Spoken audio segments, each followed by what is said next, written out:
Have you ever wondered what it would be like to ride a bike through Breath of the Wild or Tears of the Kingdom? Well, we've got the game for you. In this episode, we're talking about Wheel World. This and more on Indie Game Arcade.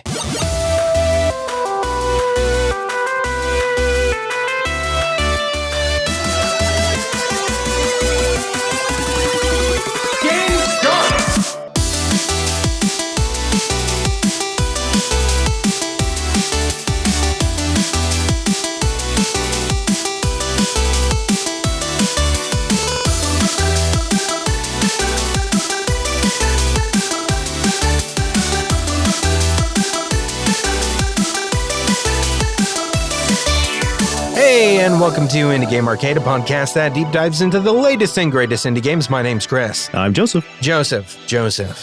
Yes. I need to not be sitting in this chair. My butt hurts so bad right now.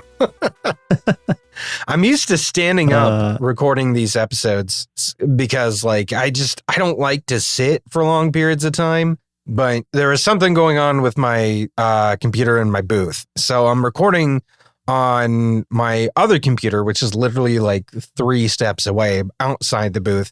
One, at least it's less sweaty, but I do have to sit, so I'm a little sad about it. Pray for my butt. I would recommend getting one of those little pad things. I have one. I'm sitting on one. Are you using it? Oh, okay. I'm going to ask this, and I mean this in the nicest way possible. Are you using it in the right direction where your tailbone is on the empty side of it, not the bumpy side of it? Yes, I am. Okay, I did good. make that mistake when I first got it, though.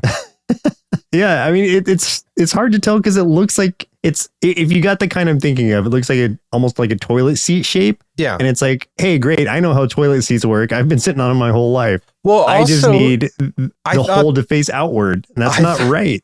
I want to be real honest with everybody real quick. When I first got that thing and I saw the gap, right? The gap in the cushion. I was like, oh, that's Did you think it was like a ball gap? That's very thoughtful of them for all the guys out there so they don't squish their nuts. I thought they were just looking out, but they weren't. They weren't. They want us to get squished. So yeah, it's exactly the opposite. Jerks. Oh man. Yeah. So okay. Well, just clearing that up, making sure you're using it right, because I can see it being pretty painful if you weren't. Yeah. No, I'm doing it right. It's just it ain't doing right. I guess. I don't know. My body's breaking apart. It's because I'm old. I'm getting old. Yeah. Whatever. You're about to be 40. Hey, let's not talk about that. That's blasphemous. And I'm not talking about the cool indie game blasphemous. I'm talking about the kind of judgment that's going to send you to hell. Anyway, let's talk about our game for the week.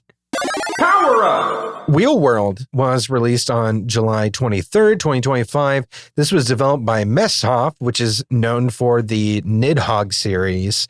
Nidhogg and Nidhogg 2. Have you ever played those? Actually, I think they're in our library, aren't they? Probably, but I have not played them. No, I don't. Maybe they aren't in our. Nope, they are. Okay. No, Nidhogg 2 is at least. No, both of them are. They both are? Yeah. Hey, so great. It's even better. Stick figure fencing kind of game and stuff. So yeah. Anyway, this is a huge departure from that. You wouldn't even think it's the same people whatsoever. Also produced by Annapurna Interactive. That's one of my favorite publishers when they are treating their staff nicely.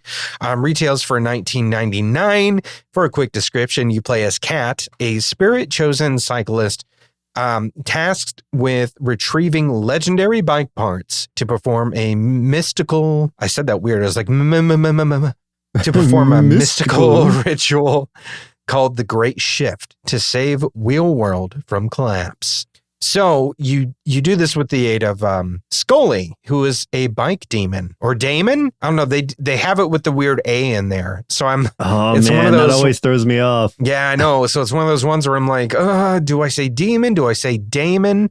And then I'm like, I knew a daemon in high school, and I don't know about that guy. And if we start calling every daemon a demon, then is it Matt Demon? Have we been saying his name wrong the whole time? Oh man, that changes a lot. That needs to be a character in a game. I like that. Matt Demon. Yeah, I like that. Yeah. That's pretty good. Because Scully is a bike, I'm gonna say demon because I don't want to say daemon. I'm sure it's demon. So Go on. Scully is like, imagine like a cuter and funnier spirit of vengeance. So like if Ghost Rider was cute and funny, but but he doesn't take over you as a person. He just kind of like floats as a little skull dude, like right above your bicycle. But it's his job to ride this thing called the Chain of Life, which is like some kind of cosmic otherworldly path, and perform this ritual called the Great Shift. However, something happened to him, which he doesn't quite remember, and his legendary bike was dismantled and all the parts stolen, and so he can't ride the Chain of Life without it. And likewise, the rider that he was formerly utilizing with that legendary bike is dead. We don't know why yet. And then you, as Cat, wake up near this shrine where Scully is. And we don't know why Cat woke up there either. I don't know anything, apparently. So you wake up, you wander into this shrine, and that's where you find like this old rusty bike, and you find Scully, and he's just like, yeah, hey, so I'm supposed to do this thing. All my parts got stolen. I just kind of cobbled this together out of the trash. You gotta help me out. And then he's like, giving you some exposition and stuff. But there's like the mechanics and the world are so good in this game. For a little trivia though, real quick. This was originally titled Ghost Bike, which like I think when you and I first saw stuff about this game, I think you and I saw this titled as Ghost Bike. Like I don't remember how long ago that was. I do remember like a year us ago? talking about that. Yeah. Right when I saw this game being released this week, I was like, oh yeah, this was the one that was Ghost Bike before. That's right. And somewhere like not too far like into, or not like too long ago actually, got changed to Wheel World kind of out of nowhere, which I kind of like Ghost Bike better. I wonder what the deal was. So I'm sure there was like a big reason behind. Oh, do you know actually? Well, all I know is that it originally had a lot darker of a story, and then the rebranding came after they changed the story to make it like have a more lighter, like upbeat kind of feel and vibe and stuff to it. So they kind of like moved away. But it's still a Ghost Bike. Yeah. Well, and that's the thing is like, I just feel like Ghost Bike is just a catchier name than Wheel World. It's a punchy name. Like that makes me immediately interested. Punchy. Wheel World could be anything. Yeah. And now I want to make even Ghost Bike. I'm going to make Ghost Bike now. Screw these guys. I'm making it. Get it while it's hot. Yeah, I'm gonna trademark that right now. Fuck you guys. No. No, I'm sure they already trademarked it. They're just not using it. Now I gotta beg for them for forgiveness. Yeah. Maybe they thought it would be too close to Ghost Rider when they did Ghost Bike and they were afraid of copyright. I don't know. I don't know, man. I mean, maybe, okay, so maybe it was like a copyright. Maybe there's something else that's Ghost Bike. Maybe there's a Ghost Bike podcast or something that has that copyright. Who knows? Hey, man, if we know anything about podcasts, they're very easy to sue, apparently. So... yeah, or at least settle outside of court. Yeah. I don't know. Oh, now I'm gonna have nightmares all over again tonight about personal experience. Yeah, we're speaking from experience. Anyways, God damn it! All we're saying is be careful what music you use in your podcast. Yeah, there you go. Be very careful. Hey, let me talk about this game real quick. It's pretty fun. It's pretty cool. So I sort of get the idea of Wheel World in a way, just because this is a game where the entire world and world building all revolves around bicycles. Everybody rides bicycles. It's the thing. It is a semi like open world game with like varied regions. Like, in fact, once you get out of like the main hub of like the kind of like starting zone and stuff, and you go across this like huge bridge, you get into this like bigger, expansive, kind of sandboxy area, but there's like 4 more specific regions, and then with like a main like big city kind of in the middle of that. Yeah. So the big things that you're doing in this game, kind of like your main through point, your main story again is like you have to find those legendary bike parts that Scully needs. But you find out really quickly that there are these like bike kind of like champions in the world, these like elite racers. And he sees statues of them and realizes that each of them has one of his bike parts.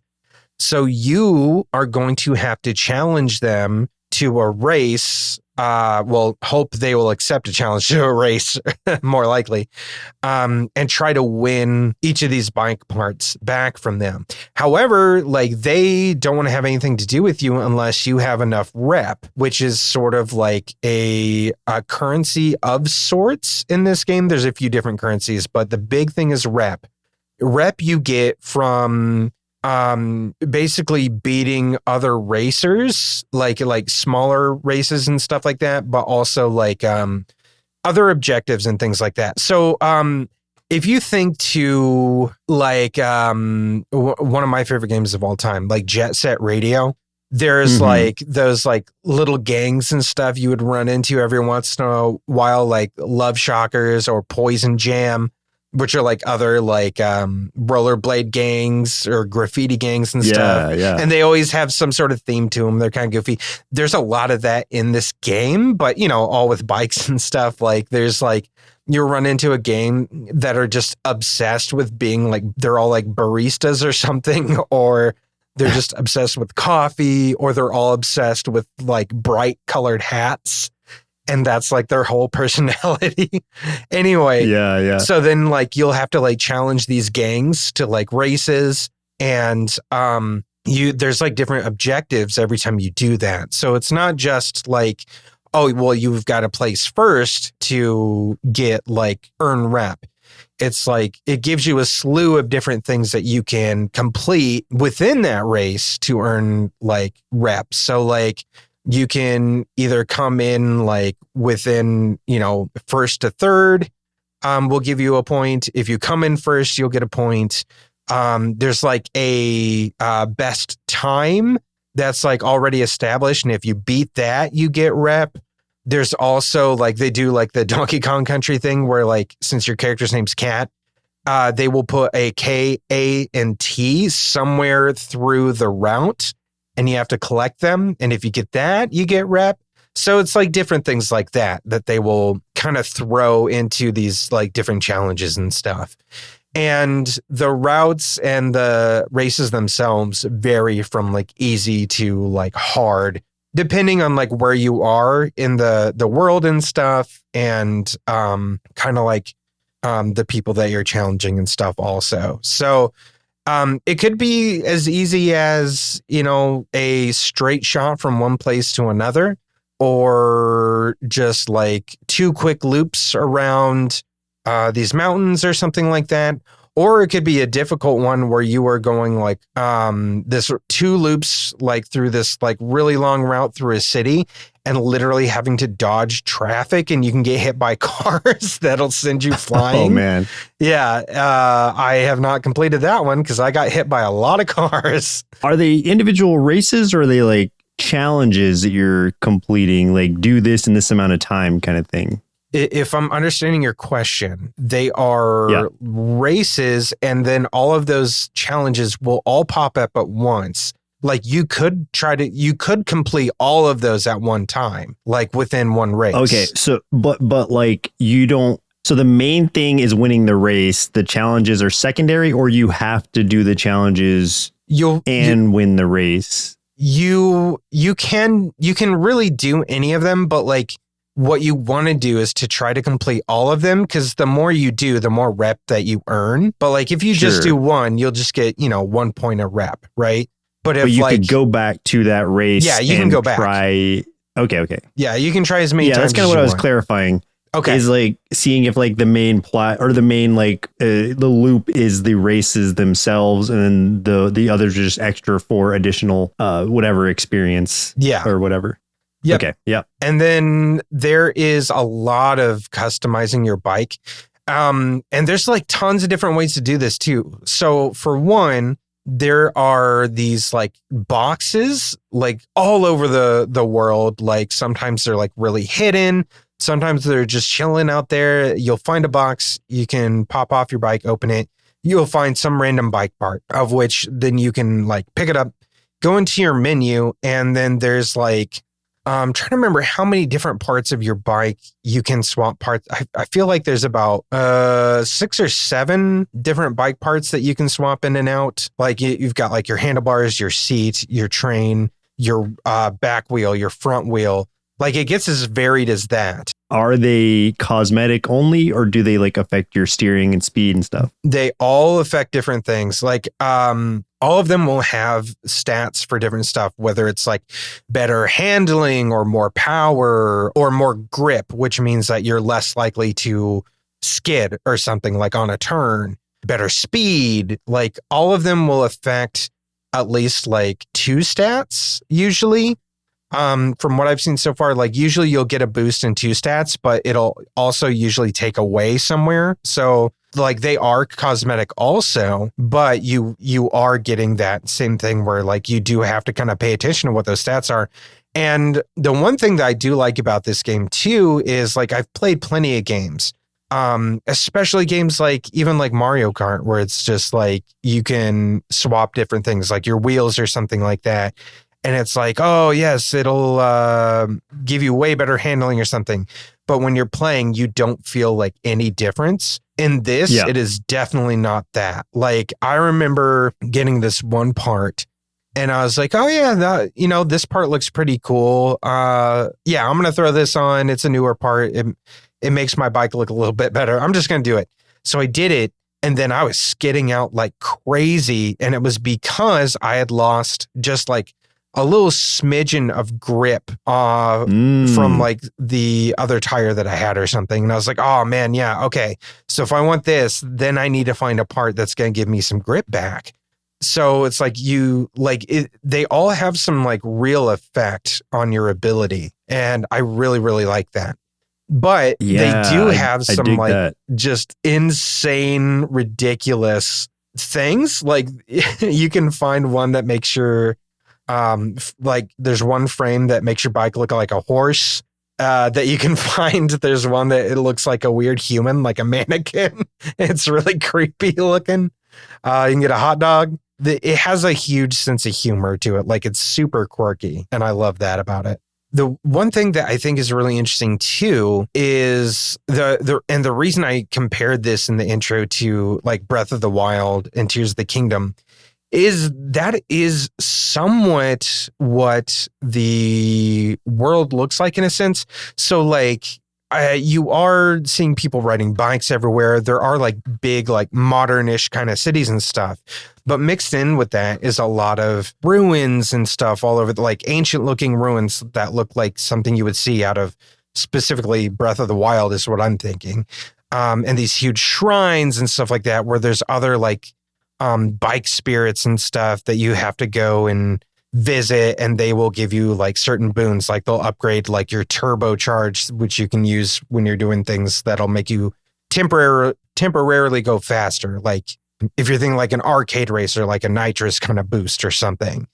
So like there's just so much to see in the world that you can almost forget about the main plot points and stuff. And honestly, ride this dang bike through this world and explore all you want. And there's a lot to explore and it's super fun.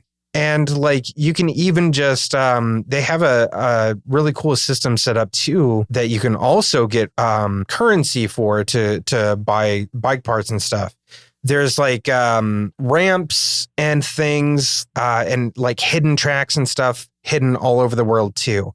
And like, if you like ramp off of something, it'll like say like discovered ramp or discovered jump or something like that. Later on, you'll meet this little like kind of like drone kind of dude who will give you like coupons based on like how many like ramps you've discovered or secrets you've discovered. And those coupons can be used to buy like bike parts and stuff. So it's really interesting. Like they just have so many really cool systems and like little things in this game that just make it so pleasant. And it really is a pleasant game to even like, you know, just look at too, because you're riding through this like pastel sort of colored, you know, cell shaded world. Not unlike what Breath of the Wild looks like sometimes, but like I would almost say Journey, like that game is a little bit like this as well. Like it definitely is like that sort of style to it. I really like the look of this game, and I just found out that it is on Game Pass, so I have Game Pass and therefore will be at least playing it. And I can't imagine it's like super expensive either, right? Like even its base cost. Let's see. $19.99 is the retail price for it. Still, from what I understand. Right now on sale for $17.99, and it's just like it sounds like there's a lot to do in this game. Like post game, would you say there's a decent amount? Well, maybe not post game, but I guess is there a post game because it's just all these races, or is there like a straight like story that you're going through, and then when it's over, like you just race more, or what do you have a sense of that? I don't entirely know, but because I haven't looked it up because I didn't want to spoil anything for myself. Sure. But I can just tell you from the feel of it and like games with a similar vibe to it, I feel like it'll be more along the lines of like by the time you finish the game, you probably have a lot of like really good gear for your bike. And maybe you get to like, if you've got all the legendary bike parts, maybe you get to keep like that kind of stuff. I don't know. I'm assuming you get to like go back into the open world and stuff. I don't know that there'd be like a new game plus or anything like that, but I would assume you would be able to go back and do more races or things like that. I'm not entirely for sure, but like it's definitely one of those games where I would be fine with that too. Like I really want to just explore in this game. It looks super fun. And I generally do like racing games, especially ones with kind of like weird twists to them. Like you said, like Jet Set Radio or Mario Kart, of course. And I still haven't played Mario Kart World, which I know is also sort of an, you know, quote unquote open world racing game. Right. Once I manage to get a Switch 2, then I'll be all over it. But until then, I guess Ghost Bike or I Will World will be taking up some of my time. Yeah. We should just get some like shirts made that say Ghost Bike and like confuse everybody with it. Yeah, they'll be like, what's Ghost Bike? It's like, what isn't Ghost Bike is what you mean. Let me tell you about Real World. Yeah. Well, yeah, I'll be like, listen, if you don't know what Ghost Bike is, then there's no point in us telling you what it is. Like, you know what? You wouldn't understand Ghost Bike, even if I told you. The Real World, we were here when it was still Ghost Bike. Yeah. To be super hipsters about it. Right. I liked it when it was Ghost Bike. You don't even know about Ghost Bike. That sounds like a cool band name, actually. Now that I'm thinking about it. Yeah, it does. It really does. I like that idea a lot. But I also really like this game. So honestly, I would recommend it to just about anybody. Honestly, like it's definitely one of those games too that like regardless of skill level, there's something here for you. It's an easy one to wade into. There's a lot of challenge for, you know, people that want challenge and stuff because those hard tracks really are hard. You know, dodging cars is tough.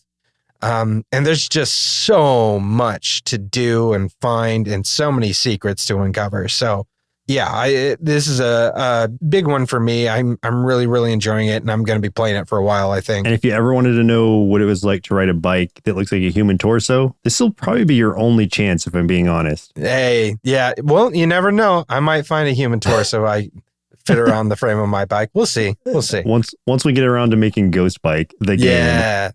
Power up! Hey, if you're enjoying this episode so far, do us a favor and throw us a like, a follow, share the episode or the podcast with folks who love indie games so we can get more of these game recommendations out there and support indie game devs. We also have a YouTube channel at youtube.com/nerdsloth where you can catch us playing more indie games or check out our top 5 and top 10 series for even more indie game recommendations because we believe there's an indie game out there for everyone. We believe it. Combo! Hey, let's talk about some other indie games we've been playing. This is the one that you all came back for. This is what I promised from last episode. Let's talk about Holy Shoot. So, okay, do we say Holy Shoot or do we say Holy Shoot? Or like Holy Shoot. This is Holy Shoot. Like that? Do I adopt a little hootenanny kind of accent to it? Holy Shoot. Okay. I'm sure that's what their intention was. Go on. All right. So Holy Shoot came out July 30th, 2025, developed and published by Tail Era Interactive. This is a super stylish roguelike SPF with an art style, as we kind of talked about, that is very much in the vein of Borderlands, like as far as kind of like the super extremely saturated sort of 3D somewhat cell shaded, but with like the dark, thick outlines to everything. And a lot more of a kind of a goofy, hellish sort of atmosphere. So in this game, you play as one of multiple characters who is part of the Order of the Sanctum. And the premise of this game is that there were these 7 powerful artifacts or relics that were kind of like in a museum of sorts, and they get stolen by demons. And like the cutscene for that is actually kind of funny because it's like this security guard that's just like not paying attention. He's like eating popcorn, trying to like catch it in his mouth and stuff, while these little gremlin dudes are just snatching everything. It's pretty good.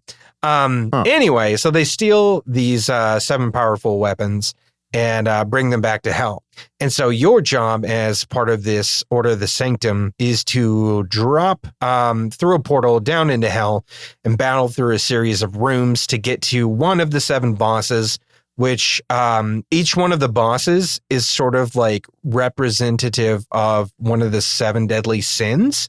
So you can try to... Oh, that's cool. Yeah, man, I love a theme like that. So basically, okay, yeah, you throw 7 deadly sins at me or zodiac signs, and I'm sold. Oh, yes. 100%. Or like, even for me, like some sort of like tied to an element or something, then I'm like, I like it. Tied to the element, the 4 horsemen in some way. Like, you give me those like larger themes. Yeah, I am completely sold. Yeah, okay, go on. Yeah, so basically you got to defeat all of them to reclaim, or one of them to reclaim a relic.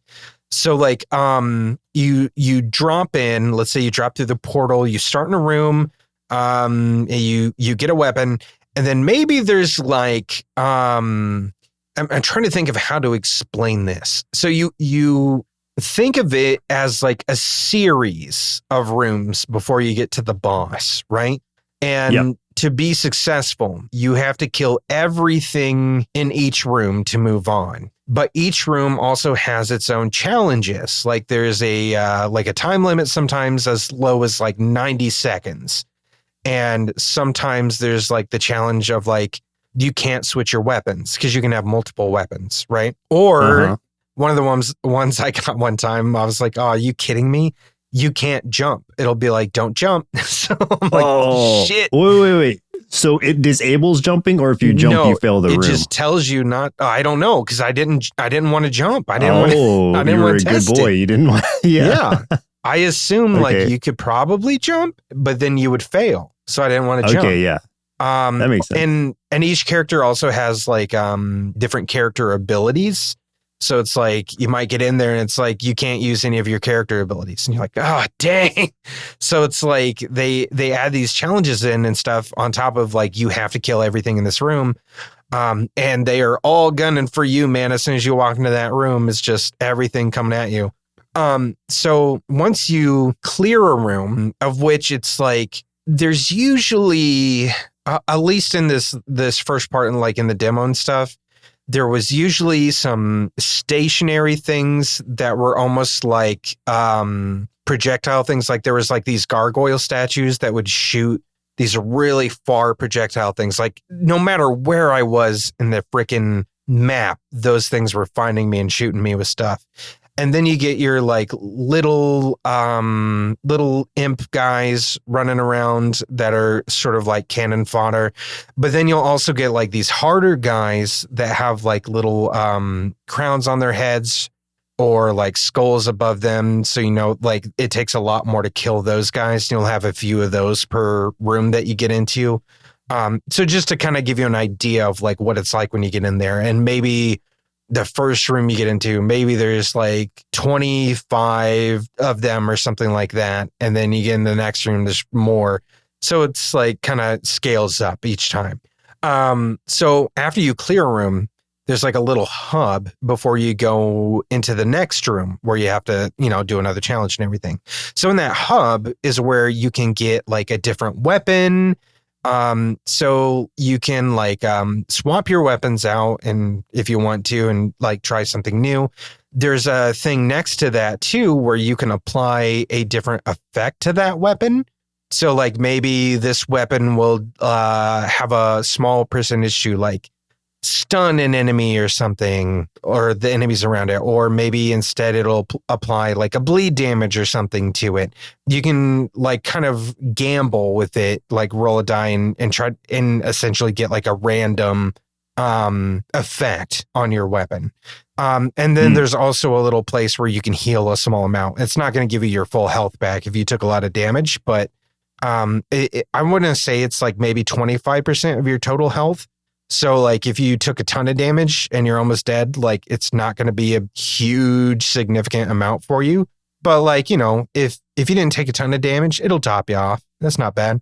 Okay. And then if you do die, you get sent back to the sanctum. And that's where you can access what is basically your skill tree, and then buy skills within these skill trees that are, the 3 trees are geared around offense, defense, or utility. So that's the main mechanics of this game. It's really, really interesting. And it is extremely fast paced. Like literally the movement is very fast. You do a lot of dashing. You can do jumps, and you can also like float down, which is kind of cool. If you pull it off correctly. But like you can get overwhelmed by enemies pretty quick. I was pretty bad at it, but it was still fun. I love the concept. It's got some really quirky humor to it, which I really, really like. Like one of the things I thought was really funny and of zero consequence is like when you get back to the sanctum, for whatever reason, like there's always this like little old lady, like you couldn't talk to her, but she's like just running after you at all times, like with this teapot, trying to like, almost like she's trying to give you some tea. And she's just following me around everywhere. And I'm like, what is your deal? I don't know what you want from me. But man, she's following you around like in the levels? No, it's just around like, just when you're back in the sanctum. If you die and you go back to the sanctum and stuff. And your skill tree upgrades are like permanent when you do that too. So like, no matter how many times you die, like you apply those things, it'll make you better when you go back in. So, typical roguelike shenanigans and stuff as far as that goes. But that's essentially like how it works. And like, I honestly think you would have a good time with this. There's a lot here. And I think the one thing that bums me out about the demo is right when you get to the final boss, it cuts you off of the first thing. So you don't get to fight the seven deadly sin. That's dude. Great, actually. Because it bothers me when demos go on too long sometimes. Sure, yeah. Because when I'm playing a demo, I just want to get an idea of it, but I feel like I'm not getting the full picture if I don't play through the whole demo. Sure. But then sometimes the demo goes on so long and I'm like, oh man, like this is too much demo. Like stop so I can stop, because this isn't going to carry forward into my main game probably. Yeah. So now I just feel like I'm wasting my time. Anyway, that's a whole thing. But I'm glad that they cut you off right there, because that gives you a really good taste of what you get game wise and leaves you wanting more. So it's actually pretty genius that they cut it off right there. Yeah. And they do like a little cut scene with it too, which is pretty cool, to be honest. So it's like you see him kind of from behind and he turns around and notices you. And then he jumps down and like does this like howl kind of thing at you. And you, like, it looks like the fight's about to start, and then it immediately goes to title screen, and you're like, dang. But it like gets you, it gets you so hyped for the game though, man. Yes. And the soundtrack's exactly what you would think of, like something in like a Doom game or something, you know, it's just kind of like metal. Yeah, just blasting. So Love it's that. a really good time. I mean, holy shoot, it is a good time. That's perfect. Does that work? That works. That's on my wish list now for sure. I also did download the demo so I could try it out. Comes out July 30th, which is just a few days from record date. It'll be out by the time you hear this. It'll literally, by the time they're hearing this, it actually came out on the previous episode. So it'll have been out on Wednesday. So everyone go give it a shot. Go give it a peep. It's pretty cool. Yeah. I also played another game that was sent to us from the developer. This is the Abbess Garden from MD Studio. Thank you to Edwidge, who sent this to us. Edwidge was also like, actually, I realized that she followed us on Blue Sky quite a while ago. And like, I didn't put two and two together. And like, I had emailed her back and forth a little bit. And then like, I don't know why things didn't click until like I'd played the demo, emailed her back to talk to her about it a little bit. And then I was like, wait a minute. I saw you on Blue. Okay. So yeah.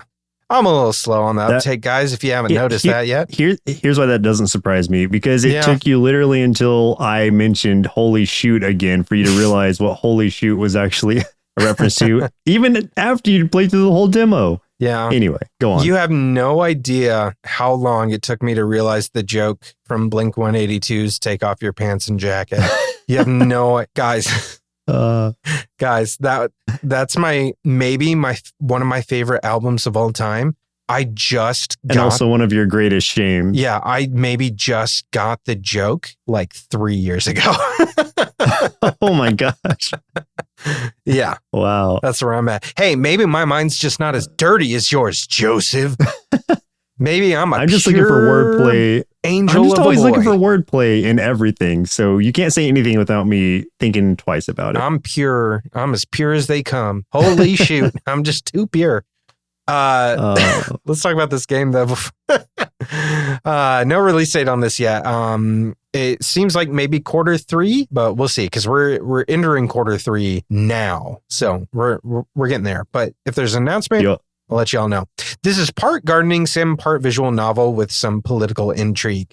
So you're playing as Agnes, who is a young peasant in 1643 France, who is chosen to revive the abbess's overgrown garden at Port Royal des Champs, where she ends up in possession of a spy journal not long after the king dies, and kind of gets thrown into like an espionage plot full of secrets, maybe some romance, and still lots of gardening.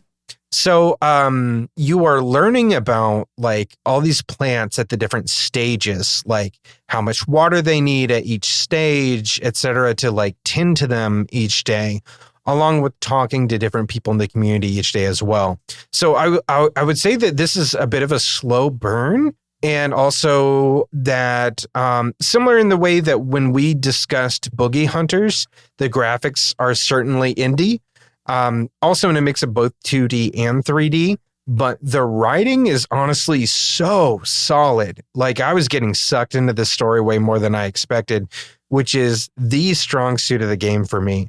The intrigue of it doesn't happen like right away. Like you really kind of starting off with this idea of, and I almost kind of forgot that was even going to be part of this, because you're really just sort of talking to the abbess about the garden stuff, and you're getting tasks like, bring these back to life, try to grow these, and meeting different people.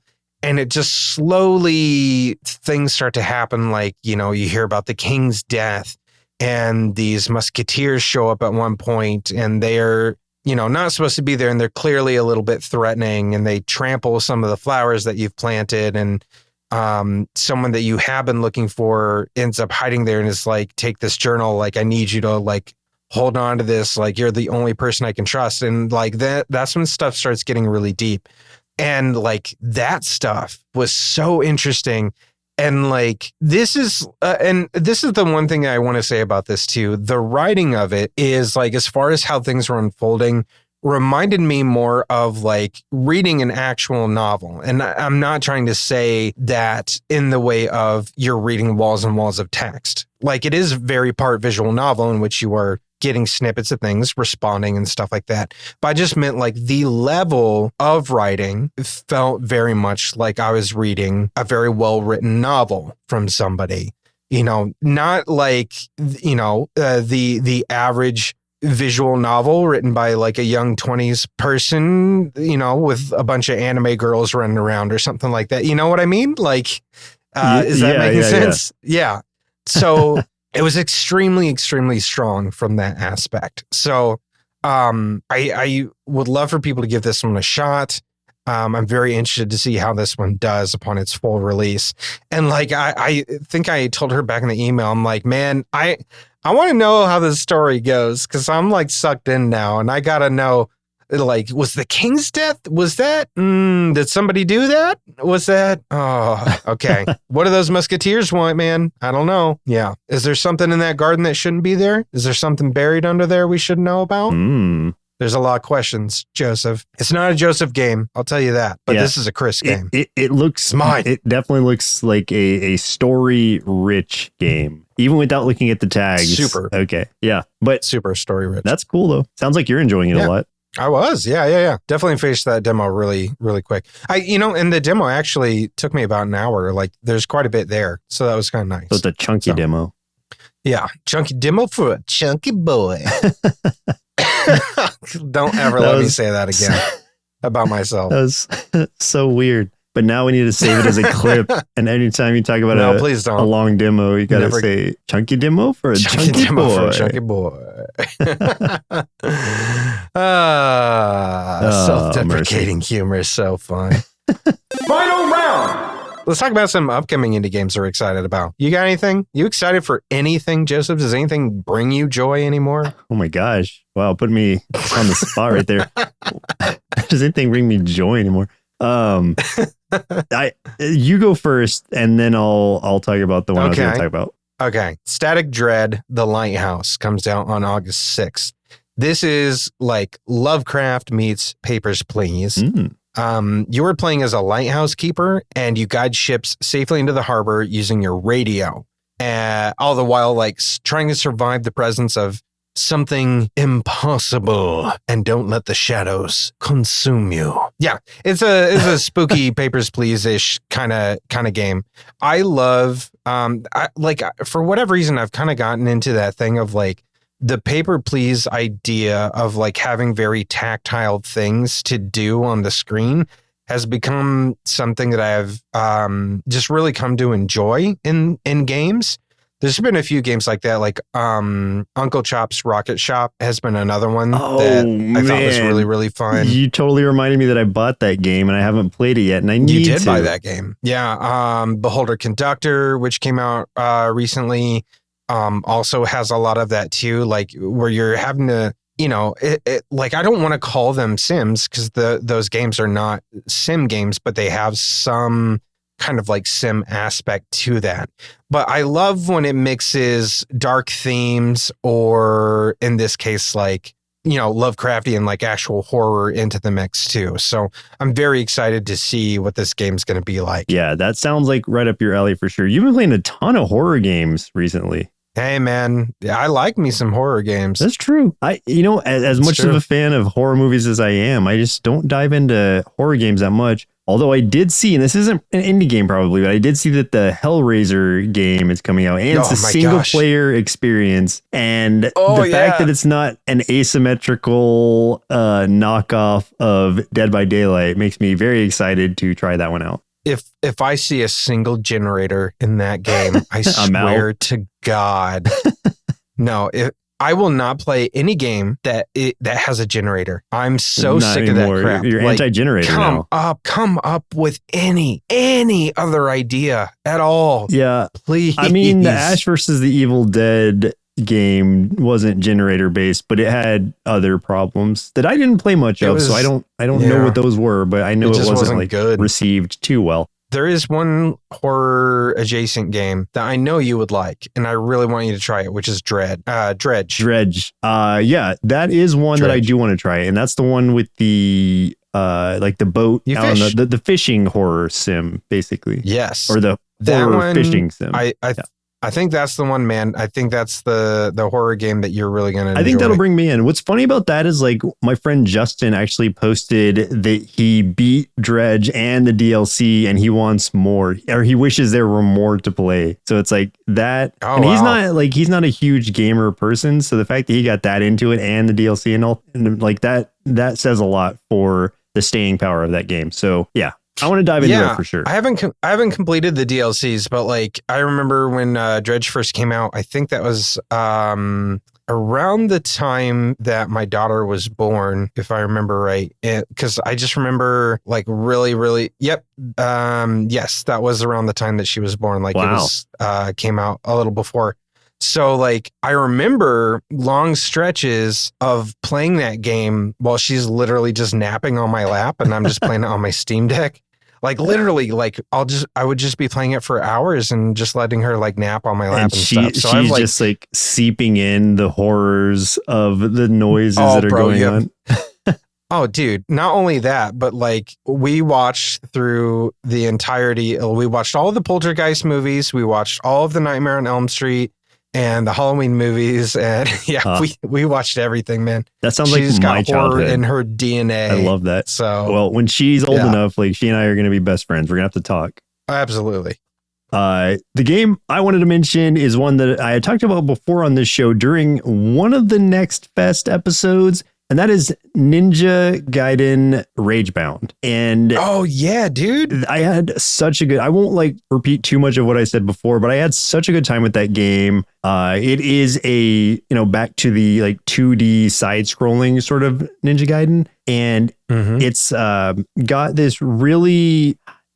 this interesting system from what I remember of it, at least, of needing to attack to basically continue attacking to charge up your abilities and then use them to sort of one shot or at least like do a ton of damage to like the tougher enemies on the screen. So you're kind of like almost there's a rhythm aspect to it. And once you start bringing in the secondary character who you get to play, I got to play some of in the demo I had played, the Next Fest demo. Like that's when it becomes like kind of crazy because you're like warping in between different worlds to both serve as like an extra combat mechanic and also as a sort of puzzle solving element in a way where it's like this character can get through this type of environment, this character can get through this kind.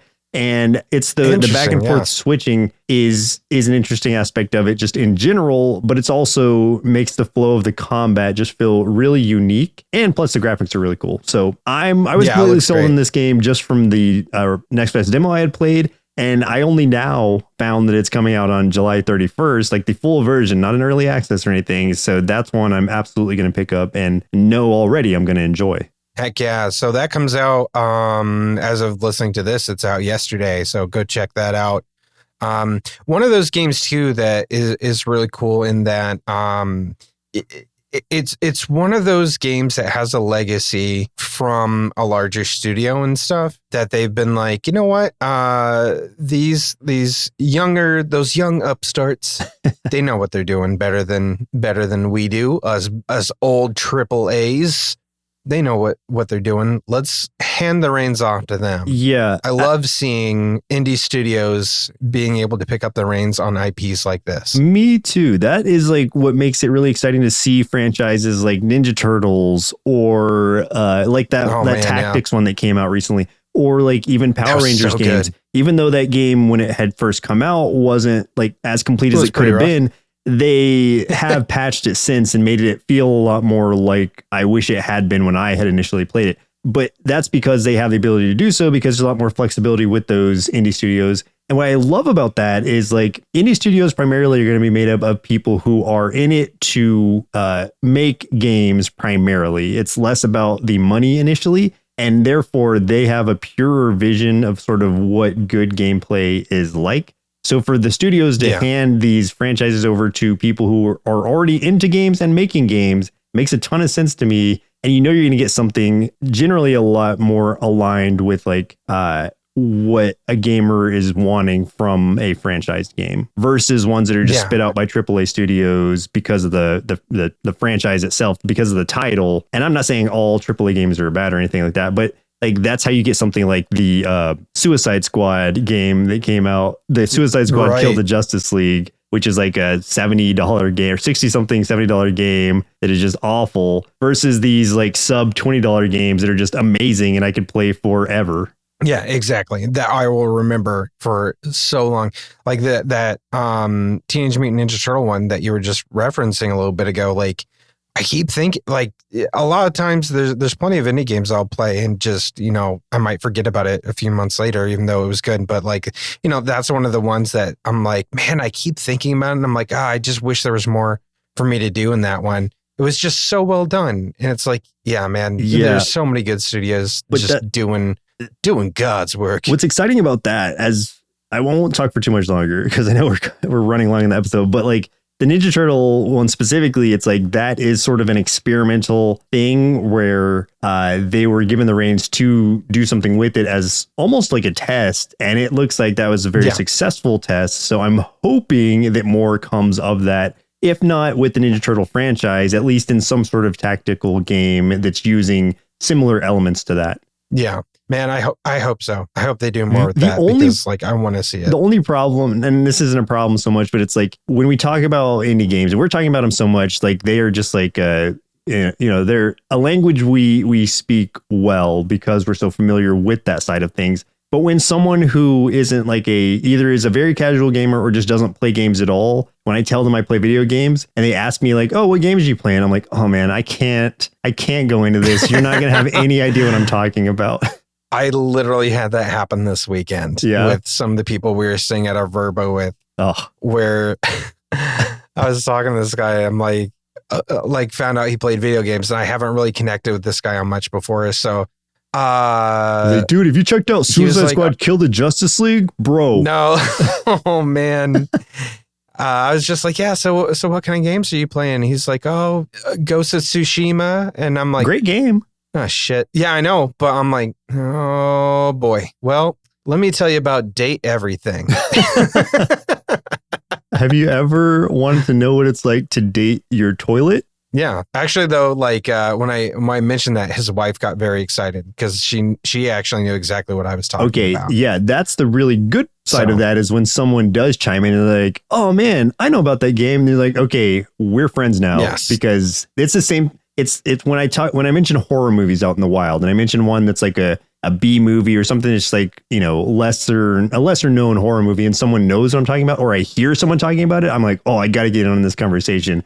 There aren't a whole lot of conversations I'm just going to jump in on, but if it's about a rare horror movie or like a cult horror movie or an indie video game, I have to get in there. Yeah. Oh, absolutely. I was trying to explain, at one point I tried to explain Ruffy and the Riverside. And I also tried to explain that. That's challenging. Man, I got deep in like this explanation of Ruffy.